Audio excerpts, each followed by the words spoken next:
whatever is very closely related to the Shiur. And things that are less connected, we should keep for after Shiur.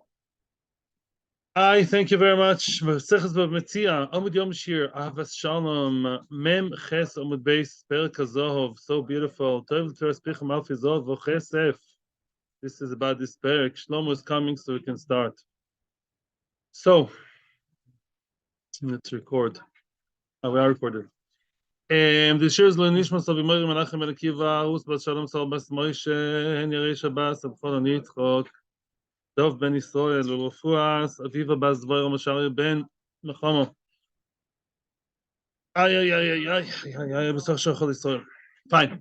So, yesterday we had machloikes. You know what? We're going to start it now again.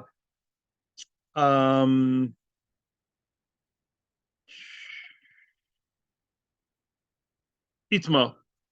Line starts with the word keneged kuloi. We saw an ish yesterday that now is an official machloikes.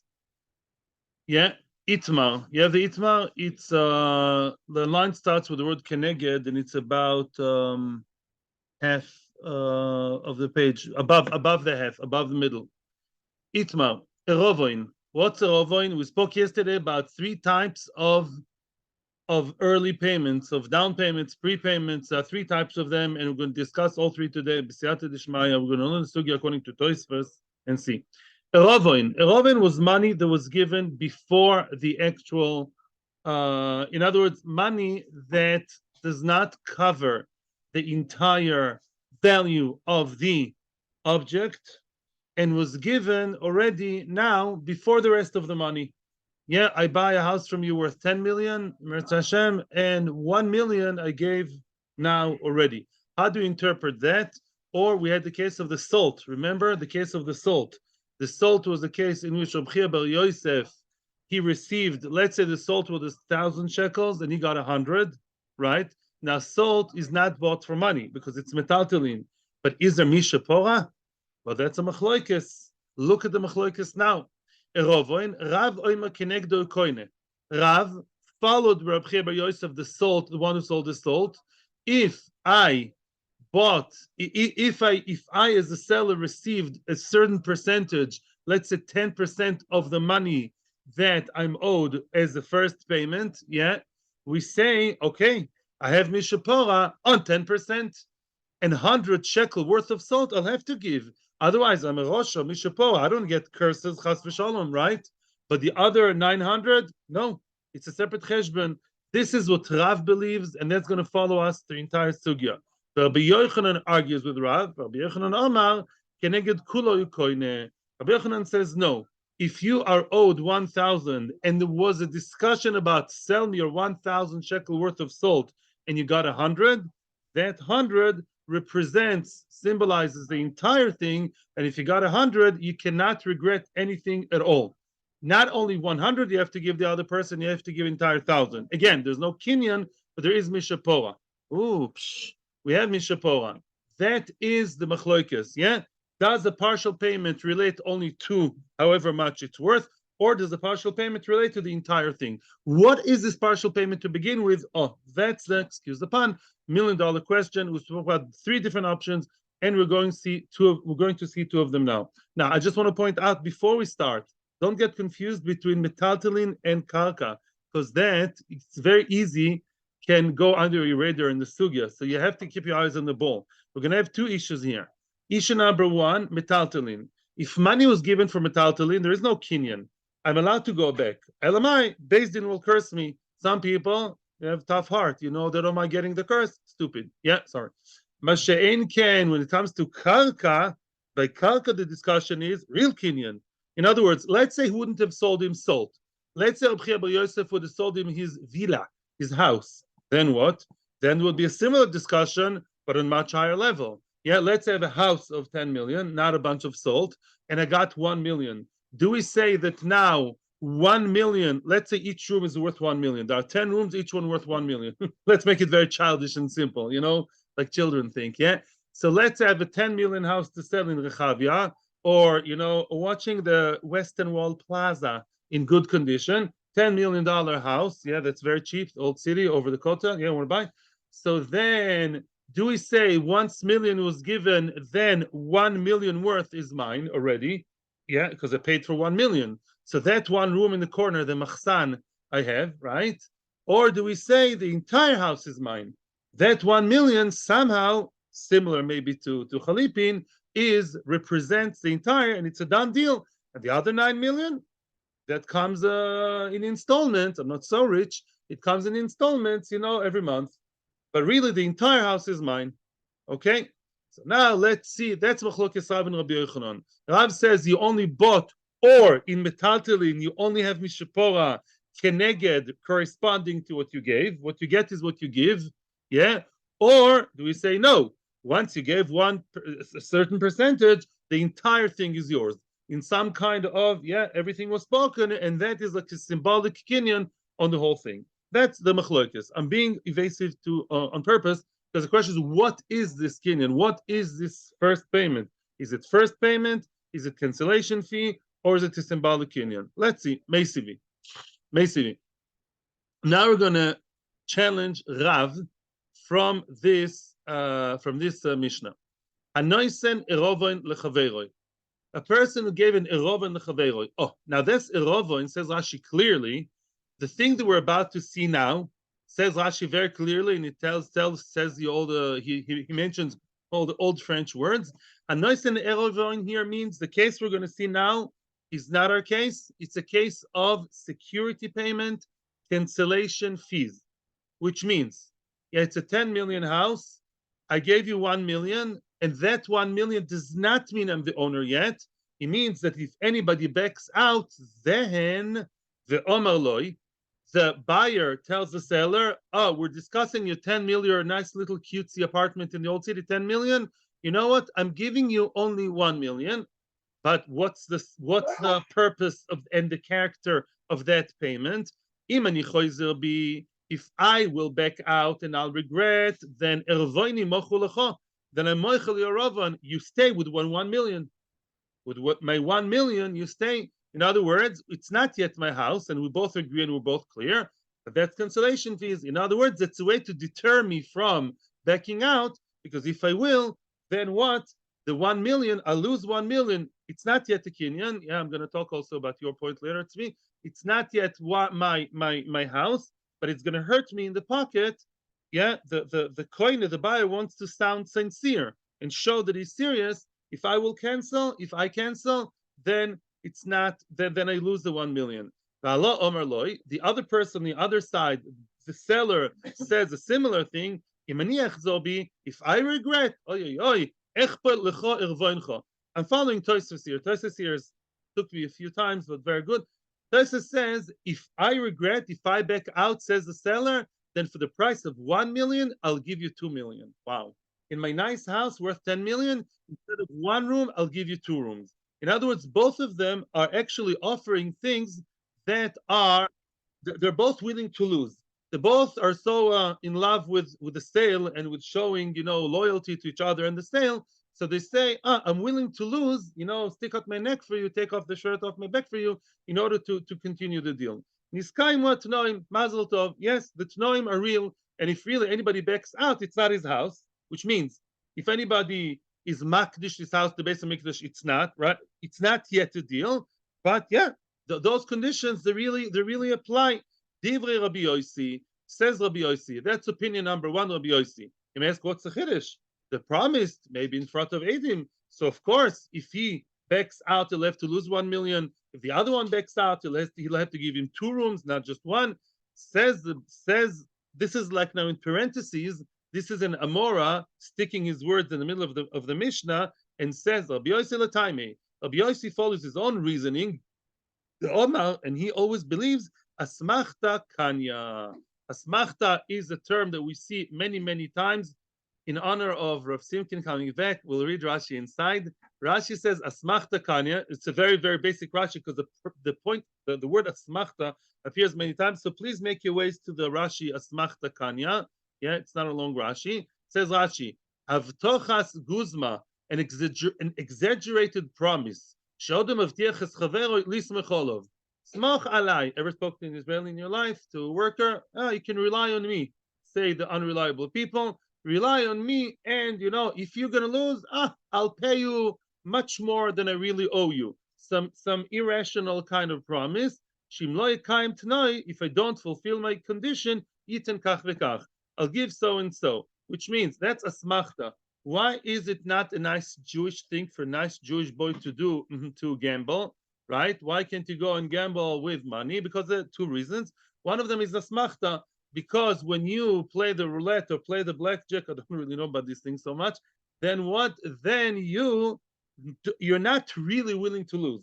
Yeah, you when you put your $100 in Las Vegas, wherever you are, yeah, in Monte Carlo, you're not really you really only put it there because you want to win. You know you may lose, but you're not really willing to lose your money for nothing, just because the wheel turns somewhere and the other guy gets it. So that's a smachta loy kanya. Rabbi Yossi believes a smachta kanya. Rabbi Yossi says a word is a word, even if you made a foolish kind of promise. Yeah, I mean, this is not like castle is in the air. You made like an exaggerated promise, I'm willing to lose 1 million and lose 1,000, or lose something stam, or I'm willing to give you 2 rooms instead of one in case something goes wrong. That sounds very much like an Israeli Kabbalah talking. Then what? Then really, in this case, we say, yeah, it's a kinyan. I mean, that's a kinyan. The conditions apply. And if anybody backs out, they'll have to fulfill what they say. That is Rabbi Yossi. Rabbi Yehuda Omer says, Rabbi Yehuda, I'm less enthusiastic. Rabbi Yehuda Omer, Dayoy sheikne keneged ovoinoi. Says Rabbi Yehuda, no, I agree that the conditions should apply, but I don't like the double business. In other words, it's enough if he will be koine, if the buyer, if the seller backs out, the seller will have to give him 1 million corresponding to the 1 million. That I agree. But to say, I'll give you double, not no. Hechite said the double. Yeah, that's what. And what about yeah? In other words, give him 1 room, or give him the money back, one of the two. But to sell, give you double, that's not rational. I got 1 million and sell, give you 2 million in return because I back off. No, 1 million makes sense. 1 million is already a done deal. Connected 1 million. This is what Tosis is learning. Not like Rashi, this is Tosis. Okay. In other words, there is security payment, but to double the security payment and say more, that does make sense, says Rabbi Yehuda. In other words, I don't believe, probably Rabbi Yehuda is of opinion, he does, of asmachta loy kanya. When you make an exaggerated promise which doesn't fit the numbers, yeah, just want to sound very reliable, he didn't really mean it. You try to be flowery and all gushy and try and convince him into the deal. But we don't really believe that that's what you meant, and therefore you're not going to really have to give him double. Amar B'Shim Gamliel, says B'Shim Gamliel, and here comes the punchline. B'ment v'orim amurim, yeah, b'ment v'orim amurim. B'Shim Gamliel now comes to qualify what we just said. When is that true? That what? That the entire house is not bought, right? When do we say that we're only discussing the 1 million prepayment or double, but not more than that? So far, nobody said that the entire house really belongs to the buyer, right? We only spoke about the I would give a title to what we've learned so far, the halachic opinion, the halachic stance on what? On security payments, right? How much is security payment mechayev me when the security payment is illogical, is above the normal, above logical? That's a discussion. Says Rav Shimon Gamliel, when is that true? Bisman she'amar loy ervoini yikoin. When he says, I want my erovoin, my money, to buy, this is very misleading, but according to Tosfos, it doesn't mean to buy, it means to commit me, to make a commitment. And yes, you would only buy him that 1 million, right? That is true.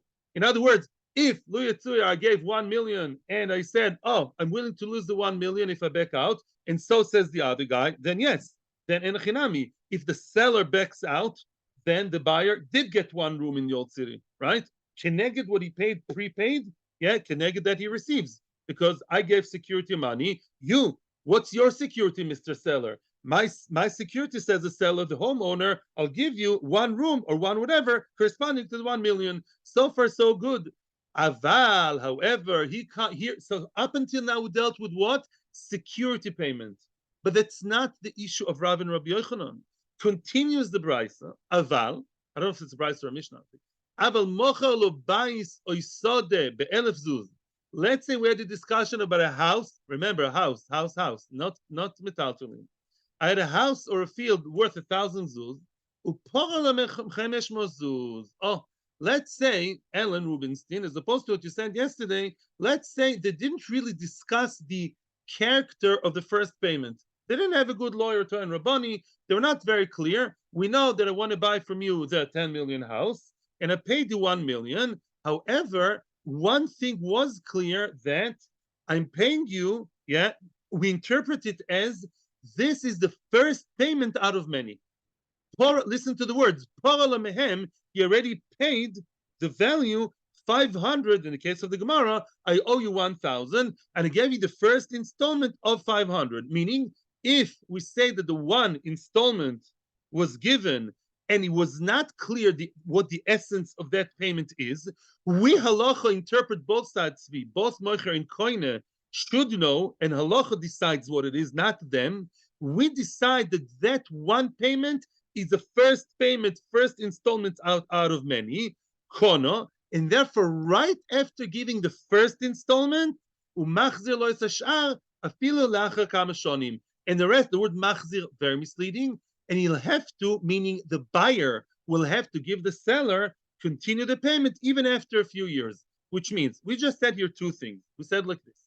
If it's a clear security payment, and we wrote down by the lawyer, by the Toen, we wrote this is security payment, that's very good. And Chinami, then only connect the security payment, that's what I received, and it's just going to hurt you in the pocket, however much you committed. However, if we said, okay, you and I are friends, and we didn't go to any rov to really, clarify things, and we wrote a star, even with Adim, and we said, my house in Lachish is worth, I don't know, 1,000 zuz, okay? And you said, okay, 1,000 zuz, and we decided 1,000 zuz, very nice. And you gave me 500 without talking much, and I'm happy to receive the 500.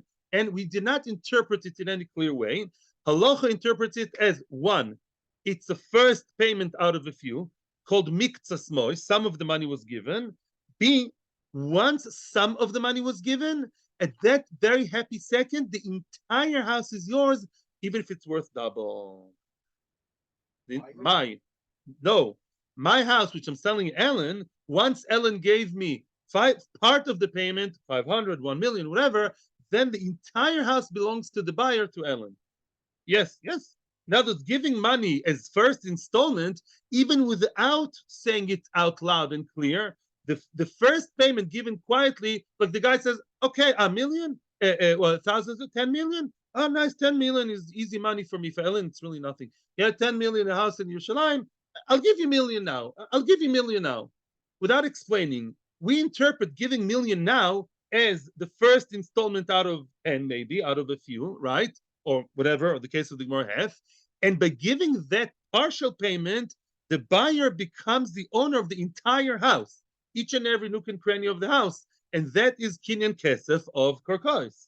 Ever Kurti, what's kinyan kesef of a karka? How much money? What? And only once you finish paying the entire mashkata. By the way, people, this, I don't like to compare Gemara to the everyday's life in the secular point of view, but that's exactly the case. I mean, okay, I don't know if I own my house or the bank owns my house, but Lamaisa,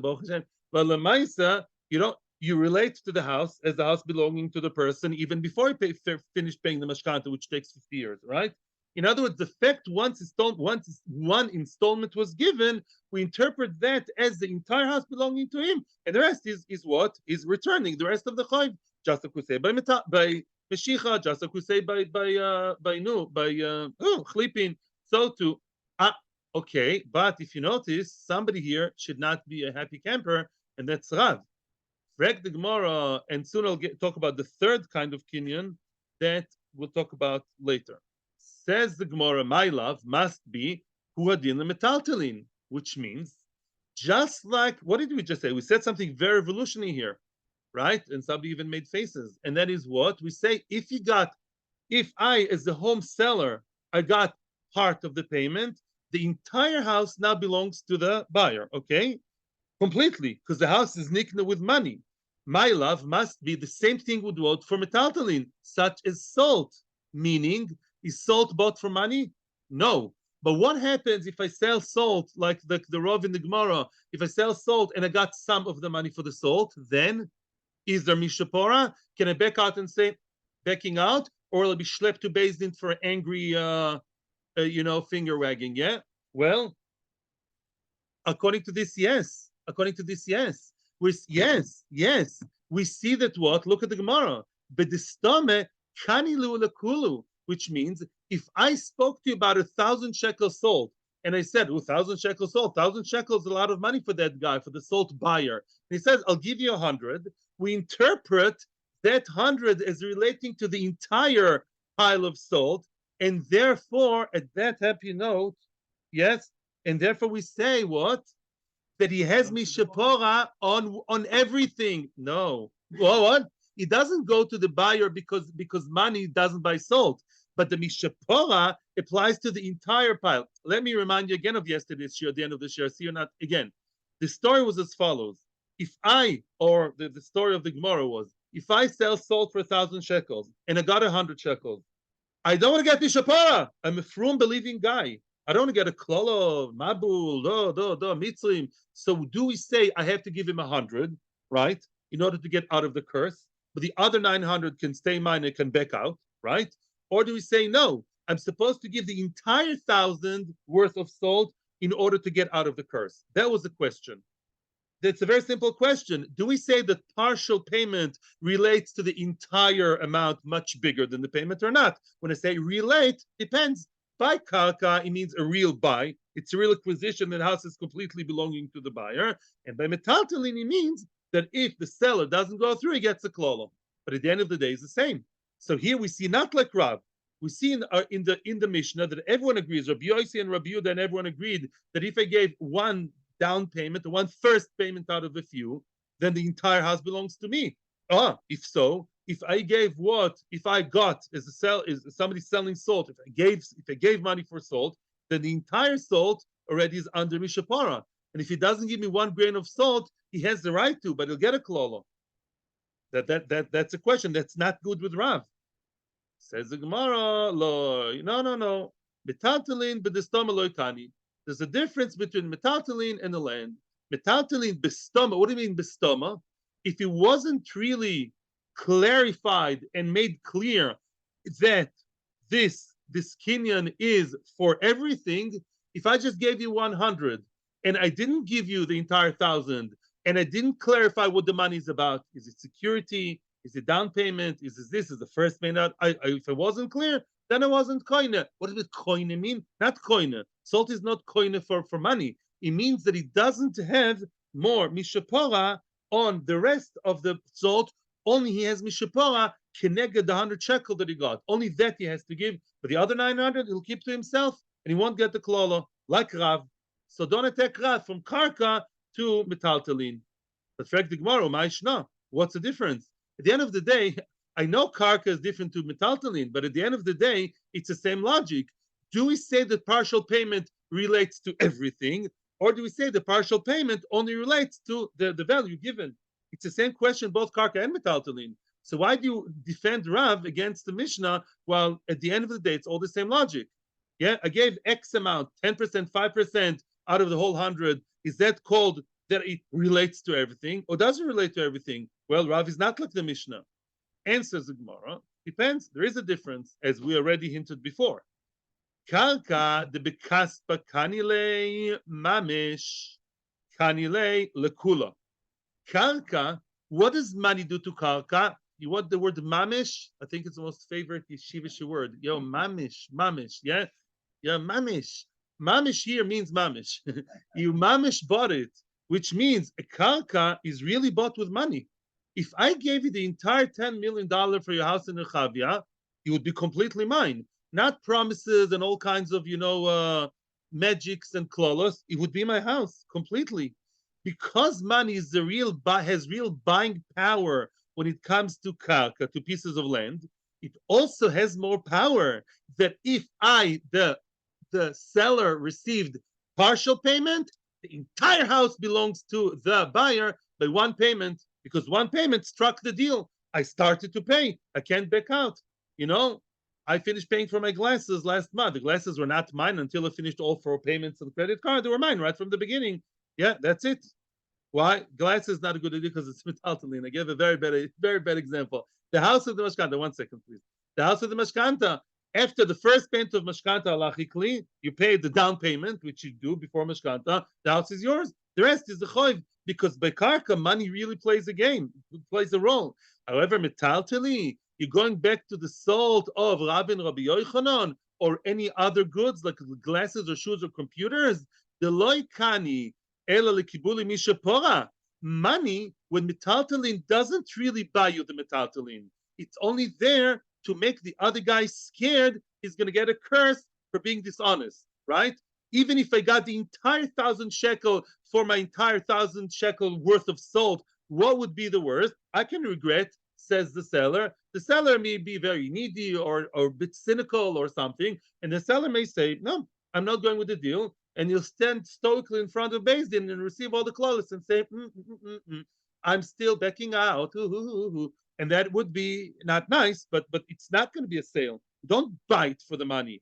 If since money plays a much more minor role in metaltalin, loikani leikule, very nice. Mimela, there's another disadvantage that if I received 100 shekels for the entire 1,000, then the 100 shekel which I received only forced me, mitzad mishapora, to give 100 shekel worth of salt. The other 900, no curse and no bad feelings I can regret, says Rav. Let's summarize, and then you're going to have a liberal moment, a moment of liberation. So now let's summarize. Rav and Rabbi Yochanan argue, as they argue many times in Shas. What happens in metaltalin? In karka, everyone agrees. Metaltalin is the question. Let's start from karka, actually. Everyone agrees, and by the way, as far as I know, that's the halacha. There's a very interesting halachic machlokas between Rashi Tosfos, which applies till today. We'll talk about later. But if somebody gave money for karka, and that's very nogel halacha, my friends. You buy a karka from a frum yid without the bank, or without, if it's possible, without involving any secular entities, and you want to do it halachically. So what do? You don't do no god or porat. You know why? Because the guy lives in LA and he's buying a house in Bet Shemesh, right? Baruch Hashem. So he buys a house in Bet Shemesh. Once there was money transferred, wired, one payment into the account of the seller, right? Now the house is his. What about the other 9 million? Shvaya shvaya. That's coming later. The one payment out of a few, if it's a first payment, even without explaining what it's about, that payment. Unless we said clearly that it's only security or only something else for Tosfos, Lamaisa, once it's the first payment, Gomarnu, Mazel Tov. Now the guy in LA can tell all his friends, in the valley, you said there's a place. I have a house in Israel, so nice. His kids will go to Cheder in LA, say we have a house in Israel. Even though only 10% were paid, even 5%. That's the Kula Alma. What about Zaltz? What about salt, sugar, or any other metaltalin, glasses, or I don't know, whatever, books? What about them? By them, money doesn't buy them bichlal. You can give the entire amount of money. Money is not koine, right? We know money is not koine metaltalin, Rabbi Yochanan or Shlakish or whatever you want. However, if I gave already 1,000 shekel for a whole pile of books, I buy 5 books for 1,000 shekels. Yeah, expensive books in English. 5 books for 1,000 shekels, all the latest novels of Feldheim. And I told the guy, here's the money. And we spoke about the books. And then the guy says, no, I'm backing off. Oh, Mishapora, you're going to get a curse. Now, what happens if I only gave him 100 shekel out of 1,000? Yeah, does he get mishapora on the entire 1,000, or does he only get mishapora? Yeah, if he, let's say, gave me one book keneged 100, he says, 100 you gave me, I'm giving you one book keneged 100. I'm scared of mishapora. What about the other 90% book? I'm keeping to myself. That's machlokas Rav and Rabbi Yochanan. Rav says quid pro quo. In other words, what you gave the money. For that, the seller is mishapora level of committed to give it, not more. And that was the logic of the salt seller, the Moira. Or do we say no? Says Rabbi Yochanan, no. Once you give a symbolic amount, just like by karka, once a partial amount, you like partial more than symbolic? Okay. If a partial payment was given, then the entire thing is not yours, but he's not allowed to back out of any of them mitzad receiving mishapora. And that's the opinion of Rabbi Yochanan. And really, halacha, and I saw a rule which I barely remembered. I don't think I ever knew it. The Rishonim here say, it's a Gemara in Beitza, Daf Daled, Rav and Rabbi Yochanan, halacha Rabbi Yochanan. Halacha is like Rabbi Yochanan, and therefore, if you gave part of the payment, then the seller is not allowed to regret from anything, even the part unpaid yet, He can, but he's going to pay the heavy price of receiving Mishapara. Yes, we are still nice and liberal at this stage, and questions are well. What is the third thing I wanted to tell you all the time? This hidden thing. It's really not to the Gemara. What would be a very simple case? Let's say we are clear, and we said your 10 million house, I want to buy for that 1 million. I want to buy your entire 10 million. Yeah, and the rest will be a choiv. I spoke it out. Yeah, I spoke it out, and I didn't say that's a first payment. Let's say not 1 million. I gave you your 10 million house. I gave you 200 shekels. That's a joke. Yeah, it's barely the light switch in that house. Yeah, I gave you 200 for a 10 million house. Well, one machlokes Rashi Tosfos. Rashi says nothing. It doesn't work. Yeah, that's not kinyan kesef. Kinyan kesef is only when you really started to pay a payment, an installment. Tosfos says fakert. No, that's a very good payment. Why? Because we are clear. You're going to like it. We're clear. If I said clearly, listen, I want your 10 million, and the 200 shekels is what I do to symbolically buy the entire house, that is called kinyan kesef. It works lekula alma. And from Rashi, it's mashma that it doesn't work. We're not going exactly, but that machlokes applies till Shulchan Aruch times. And the roots are in this sugya. Churus and I were very happy because we always knew about this issue flying in the air in Shulchan Aruch, and now we saw that this is the source in Rashi Tosfos over here. Okay, but that's not in the sugya. That's behind the scenes. According to Tosfos, it would be even better. I gave, and I was clear. I'm giving you 200 for 10 million, but I've decided that's a payment, and all the rest is a huge debt. Rashi says no, that's way not related. Okay. Yes. On the other side, you actually move whole clear. Very nice, very nice. Psh, Baruch, I'm going to give a note to your wife. On one end, we're being very clear that the 200, the essence of it is to show symbolic payments for everything. On the other hand, it doesn't relate to that. In other words, 200, it doesn't relate to 10 million. In other words, it's not, yeah, you didn't really start paying. You start doing something, which according to Rashi, chalipin is a symbolic thing, not money. Very good, nice, very nice. I think that's the reason. Weiter. Let's say Machlokes Rav and Rabbi Yochanan is really Machlokes Tanoim. What's Machlokes Rav and Rabbi Yochanan? Quick, before we go back on the bus.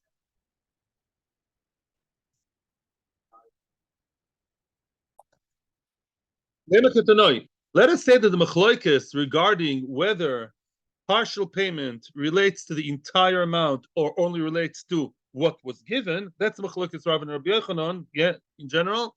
Let's assume now it's really an earlier machlokes between the two Tanoim. Amal ve, and this.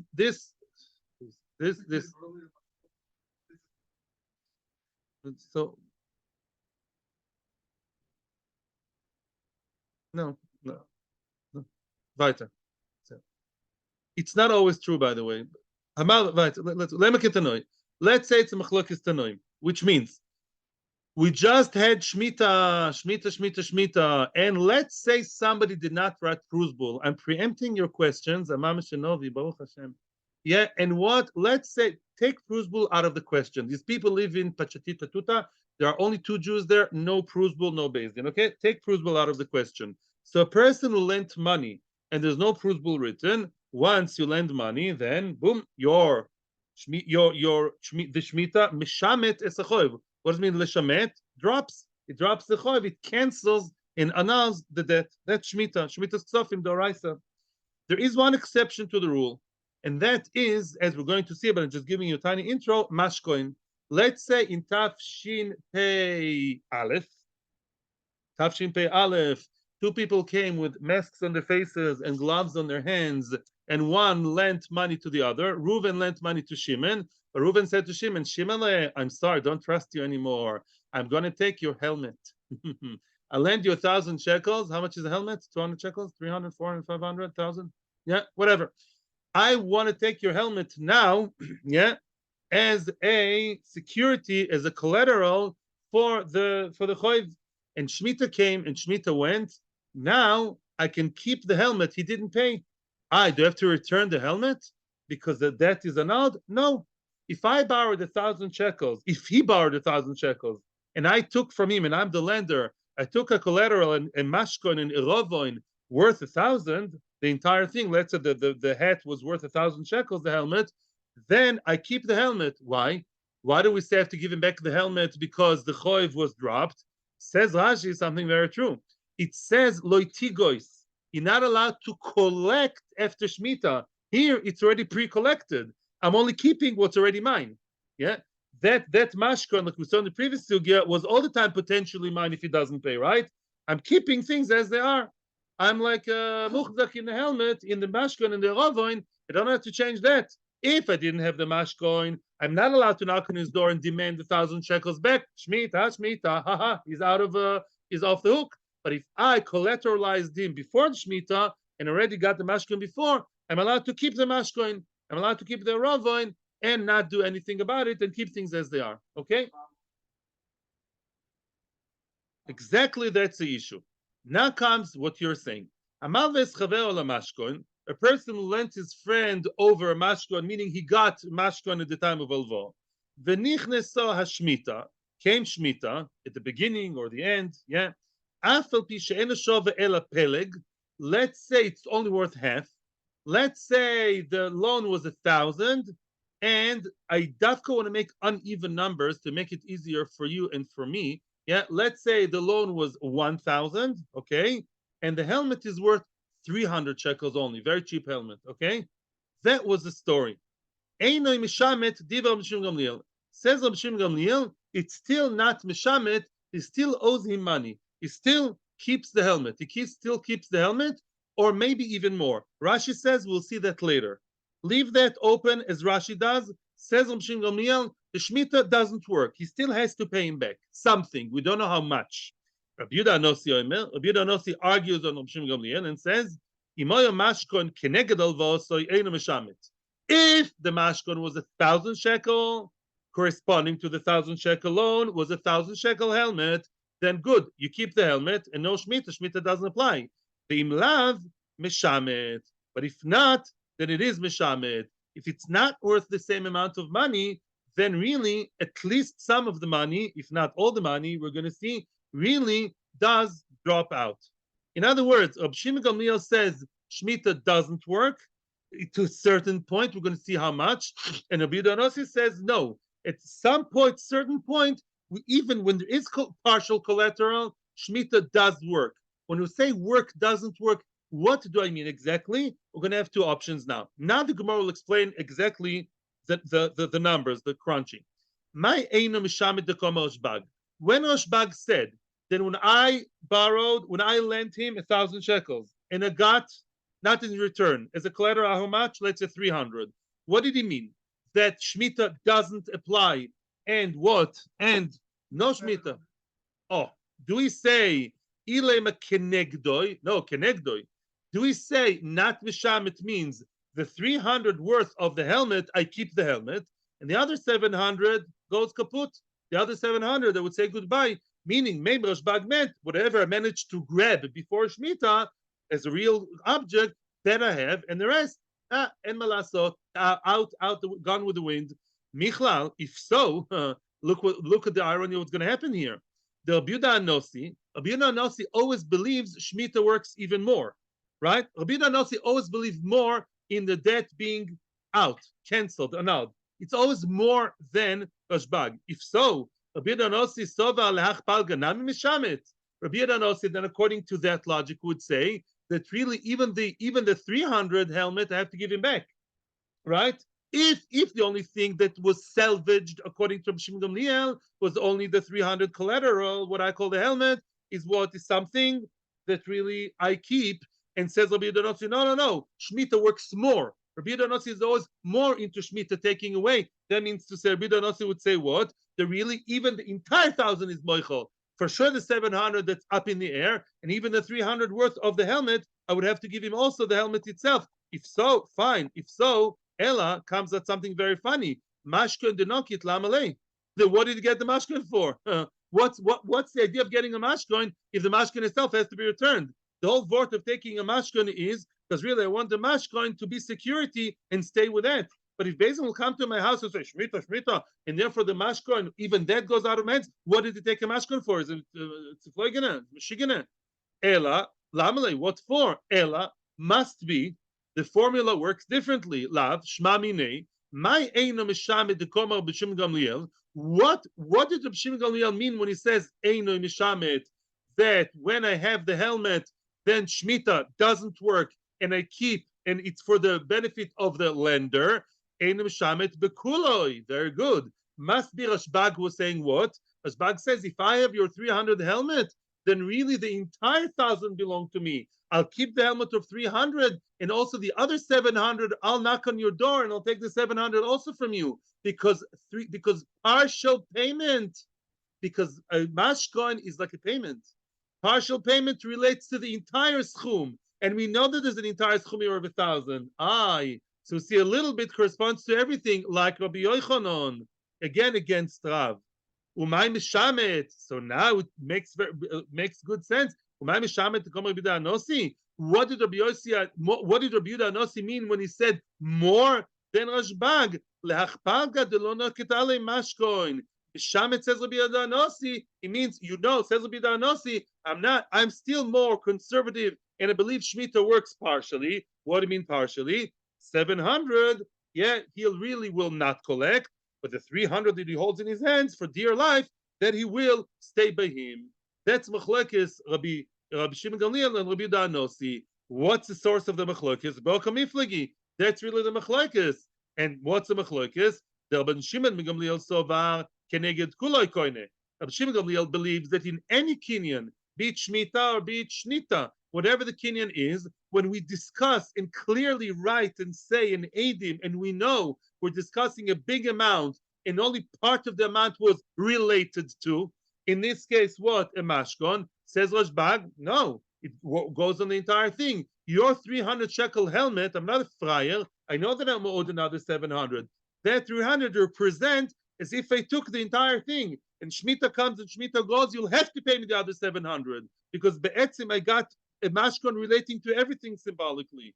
Rabbi Yehuda Anosi sovar kenegdo yukoine. Rabbi Yehuda Anosi says, no. Rabbi Yehuda Anosi is like who? Is like Rav. And Rashbag is like Rabbi Yochanan. Nice. Rabbi Yehuda Anosi says like Rav. They were related. Rabbi Yehuda Anosi says like Rav. No, I'm not sure they're related. No. Rabbi Yehuda Anosi says like Rav, kenegdo yukoine. No. You got the mashkon of 300, tough luck.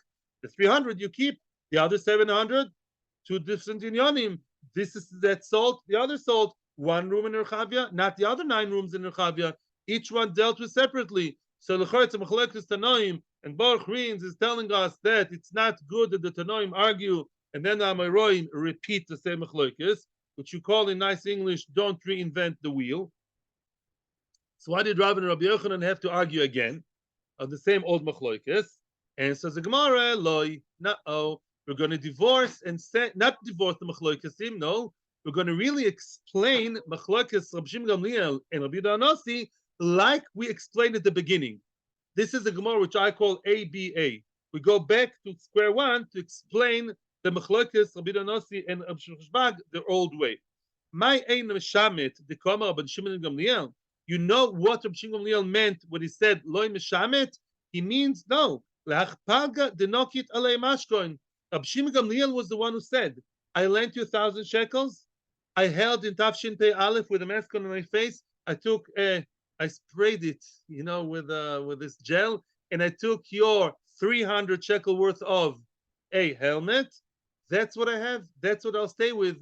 And the other 700 out the window. Says Rashbag, even the one, the more innovative one. Michlal, that is to say, Rabbi Yehuda Anosi Sova. When Rabbi Yehuda Anosi says Shemitah works more, Shemitah is more meshamet. La'achpalga denokit ale mashko nami meshamet.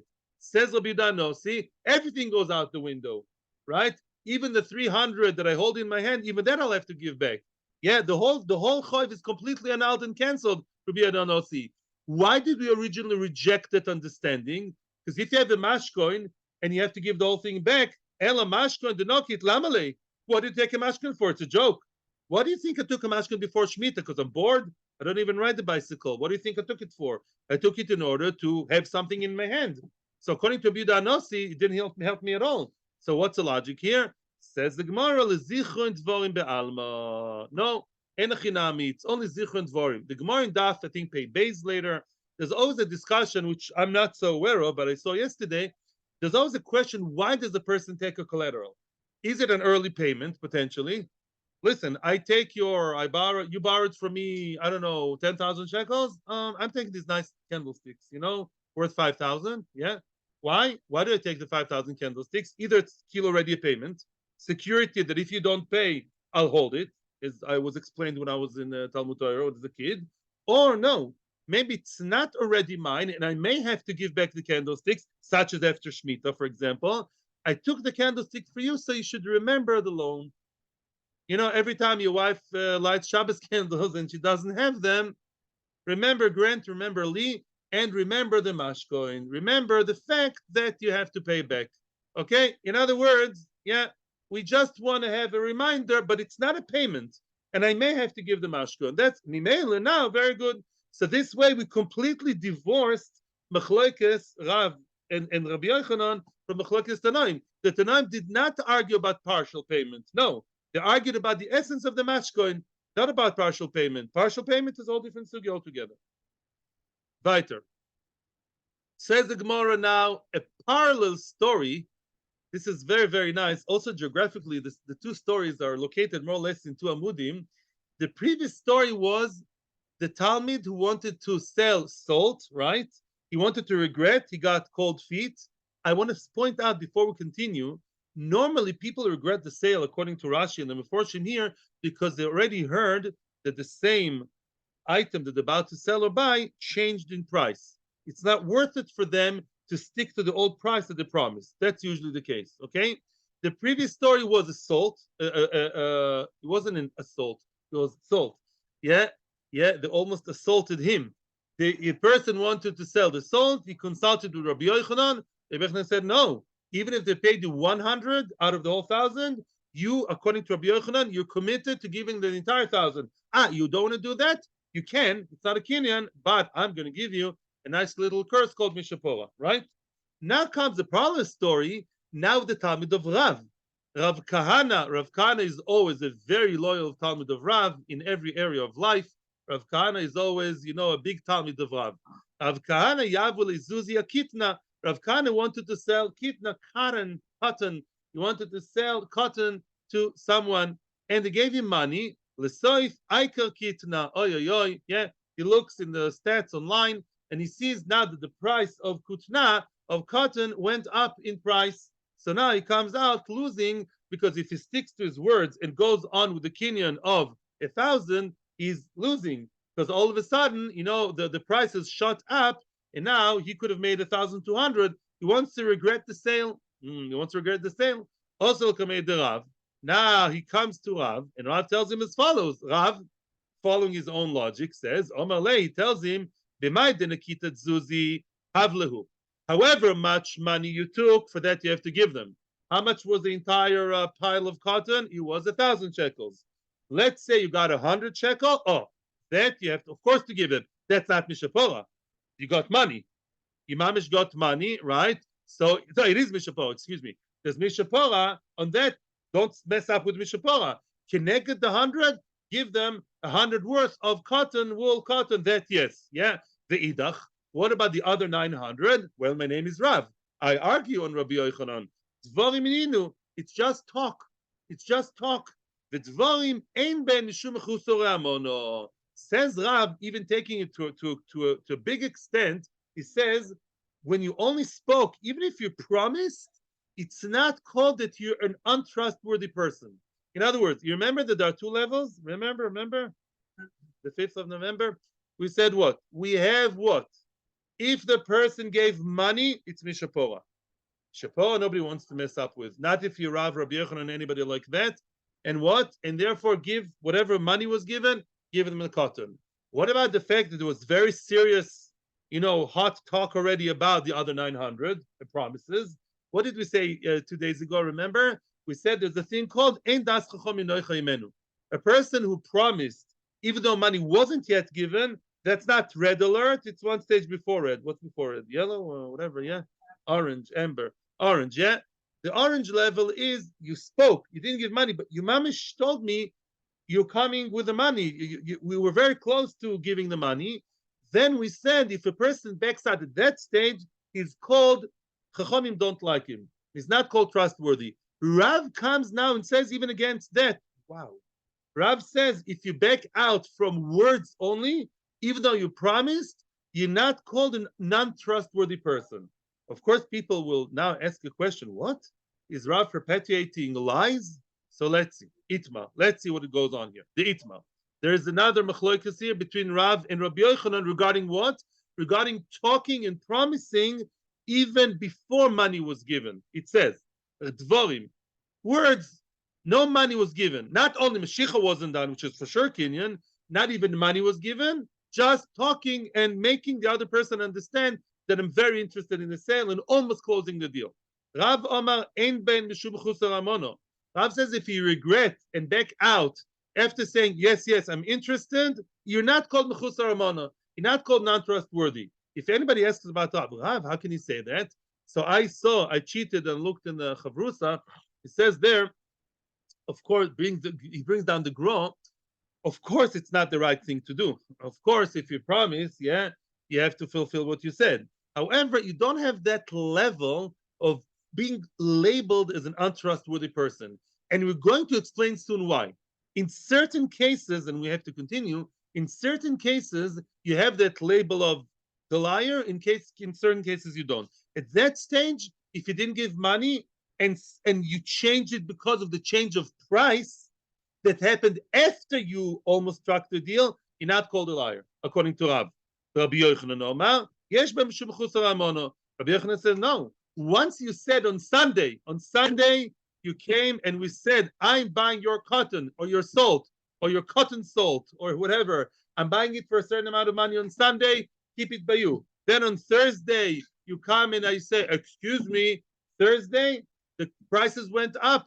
Had I known the prices went up, would have gone up, I would have changed my mind. Says Rav, you don't have to lose now. Since the deal was schlepped until the other moment and prices changed, it's not nice to change, but you're not a liar. You just don't want to lose because of the changes in the market, says Rav. It's not nice, but you're not called a shakran, neuro maneuver. Yeah, at 10:26, welcome questions. Mashiach Rabbi Yochanan says, you are. Rabbi Yochanan says, once be a man. Yeah, milah shel gever, word of a man. You said, I'm selling you for 1,000, even though there were fluctuations in prices later, you have to stick by word. Mason, it's very, very, very quick to the point. Let's, yeah. It's not an eder. There was no eder done. It's not an eder. It's not an eder. We have reached our nadir. It's not an eder. Mesivi. Nadir is Yorodea, and we are now Choshen Mishpat. It's not an eder. Mesivi. It's not an eder, and you can explain it soon. But it's not an eder. No, he said bli neder, okay? The guy's very religious, pays dangling down his beautiful cheeks. And no, he said bli neder, but mitzad the person, neder is to Hashem. He's talking to Tzvi, and I'm a big liar. I told Tzvi, I'm buying your motorcycle. For sure, I want to buy your beautiful motorcycle for 15,000. Then I saw, motorcycles go for 30,000 nicer than you. I back off. That's a question. Or you want to all of a sudden charge me 18,000, right? The other way, and you back off. I'm like, it's not a neder because nobody was noider. Neder means klapei mi and Hashem. I said, bli neder 10 times. We're both very frum, but we promised each other. That's the question. It's a mutual promise to the other person, not to Hashem. Is that called a promise that makes me a liar if I change because of fluctuation of prices later? Or no? Are you happy? Are we friends? Mesivi, you represent the whole gallery. Mesivi comes. This Mesivi is important to understand the essence of the whole sugya. We're now Mesivi. We're asking a question now on Rav. Rabbi Yosef Bar Yehuda Omer. What does it say in the Torah? In Tzedek, it says in the Torah about the fact that the measurements in your house, the ways, the scales in your house, in your shop, have to be very, very exact. And if it's 1, millimeter wrong, you're a big rosha. So now it says you should have a hin tzedek, the ephas tzedek. You should have a hin, that's a measurement of liquids, and ephah, they all have to be tzedek, they have to be really just and right and correct and yekish to the point. Why do you have to mention hin and ephah? Hin is a measurement smaller than ephah. So of course, just say ephah, and hin is included. Why did the Torah go to all the different kilograms, grams, tons? Why do you have to go through all that? The Torah wants to give you a hint over here to the word hin. The word hin sounds like the word hen. Hen is ken. Ken, I think in Hebrew means yes, if I got the ulpan right. Sheyeh hen shel chot tzedek, v'lav shel chot tzedek. Hin tzedek. When you say yes, you have to be tzedek, you have to follow on what you said, you have to really fulfill what you said, follow through. And we said no, your no has to be a no, which means we're asking on Rav, excuse me, Rav, how can you, Rav, tell me that halacha doesn't view change of mind in business is such a bad thing? That's not true. The Torah actually gives me an extra word to tell me that if I say yes to a deal, I just said, yes, I'm interested, I have to go through. And if I didn't go through, nobody's going to curse me because there's no money. But lamaisa, I'm a liar. I am against what the Torah calls a lie, right? Or the Torah calls justice. Amar Abaye, no, says Abaye. Ahu, that means something else. Abaye defending Rav. Shelo yidaber echad b'peh ve'echad b'lev. Ay, ay, ay, ay, ay. That means to say something else. Don't say one thing in your mouth and one thing in your heart, which means, says Abaye, if the person is l'chatchila a liar, mamish a liar. There are many, many types of lies: white lies, black lies, red lies.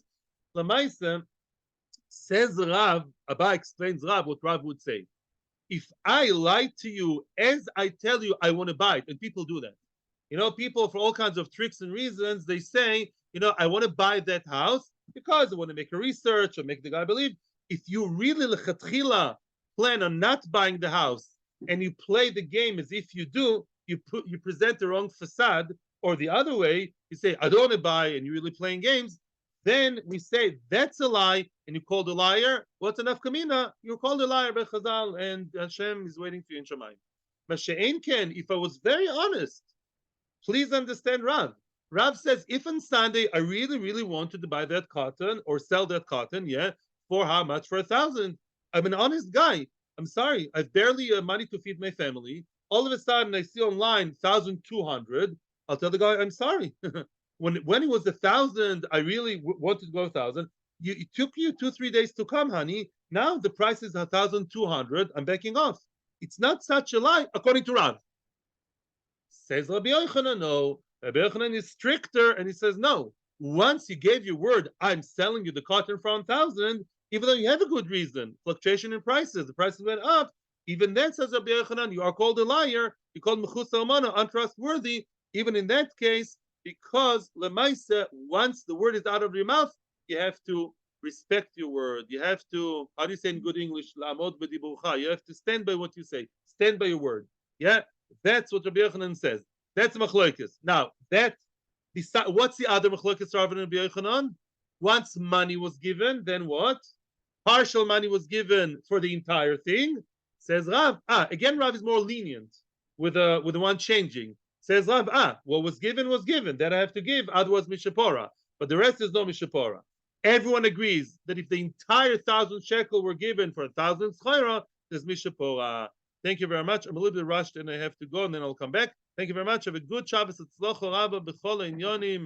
we have shefa, brocha,